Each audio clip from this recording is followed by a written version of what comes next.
வணக்கம். ஒரு சிம்பிளான ஒரு கதை. ஒரு ஊரில் ஒரு காய்கறி வியாபாரி இருந்தார். தான் கொஞ்ச கால இடத்தில் அவரே விதைகளெல்லாம் போட்டு காய்கறியை உற்பத்தி செய்தார். உற்பத்தி செய்துவிட்டு அவரிடம் ஒரு வண்டி இருந்தது. அதாவது மாட்டு வண்டியை போல, ஆனால் மாடுக்கு பதிலாக கழுதை ஒன்று வைத்திருந்தார். அந்த கழுதையை அதில் பூட்டிவிட்டு இவரும் ஏறி உட்கார்ந்து காய்கறி பழங்கள் எல்லாத்தையும் ஏற்றிவிட்டு அவர் பக்கத்தில் ஊரில் இருக்கும் எல்லா ஊர்களுக்கும் கொண்டு போய் பழங்களை எல்லாம் விற்று கொண்டு வருவார். இது எப்படி என்றால், வாரம் திங்கக்கிழமைனா ஒரு ஊர், செவ்வாய்க்கிழமைனா ஒவ்வொரு கிராமங்கள், இப்படி திங்களிலிருந்து ஞாயிற்றுக்கிழமை வரைக்கும் ஒவ்வொரு ஊராக போய் பழங்கள் காய்கறிகள் விற்று கொண்டு வந்து கொண்டு இருந்தார். நல்ல திறமைசாலியும் கூட, பேச்சு உள்ளவர், யாரை பார்த்தாலும் சிரித்த முகத்துடன் பேசுவார். 5 நிமிடம் வண்டியை நிறுத்தி கூட பேசிவிட்டு சிரித்து நல்ல ஒரு பெயர் வாங்கி சென்று கொண்டு இருந்தார். இப்படியே காலம் கலந்தது. அவருக்கும் வயதாகிவிட்டது. அவருக்கு மட்டுமல்ல, கழுதைக்கும் வயதாகிவிட்டது.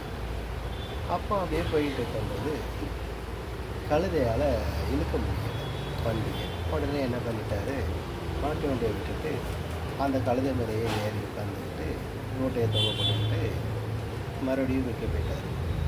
அப்போ கொஞ்ச நாளாகவே இவர் போக வேண்டிய ஊர்களுக்கு போகாமல் மாற்றி மாற்றி போக ஆரம்பிச்சிட்டார். யாரையுமே மைண்டும் பண்ணுறதில்லை. என்னடா நல்லா சிரித்து பழகி பேசிக்கிட்டு இருந்தார், திடீரென்று இவர் யாருமே தெரியாமல் வைக்காமல் பேசிட்டு போகிறாரு அப்படின்ட்டு எல்லாருக்கும் ஒரு கவலையாகவே இருந்துச்சு அந்த ஊர் மக்கள். ஒரு நாள் அவரை நிறுத்தி, நீங்கள் என்ன முன்ன மாதிரி இப்போ வரதே இல்லை, நீங்கள் என்ன கிழமை எந்த ஊருக்கு போகிறீங்கன்னே தெரிய மாட்டேங்குது அப்படின்னு நிப்பாட்டி கேட்ட உடனே அவர் சொல்கிறாரு,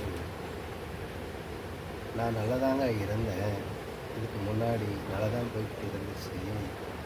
ஆனால் இப்போ கழுதை என் பேச்சை கேட்க மாட்டேங்குது. கழுதை என் பேச்சை கேட்காம நான் கிழக்க போக சொன்னேன்னா அது மேக்கப் போகுது, மேக்கப் போக சொன்னால் அது தெற்க போக சொன்னால் வடக்க போகுது. ஆக அது எந்த பக்கம் போகுதோ அந்த பக்கம் நானும் சேர்ந்து போகிறேன். வியாபாரமும் நடக்குது, நானும் சந்தோஷமாக இருக்கிறேன் அப்படின்னு சொன்னான். ஆக ஒரு நிறுவனமாக இருந்தாலும் சரி, ஒரு கடையாக இருந்தாலும் சரி, அதை நடத்துவதற்கு முன்பு நாம் போக்கில் போக வேண்டும் என்று நினைக்கக்கூடாது. அந்த வேலை பார்ப்பவர்களை அனுசரித்து நாம் போனால்தான் வாழ்க்கையில் வெற்றி கிடைக்கும். அதை முதலில் நீங்கள் உணர வேண்டும். இந்த கதையின் மூலமாக உங்களுக்கு மட்டுமல்ல, இந்தியா முழுவதும் சரி, இந்த கதையின் மூலமாக எல்லோருமே உணர வேண்டும் என்று சொல்லிக்கொண்டு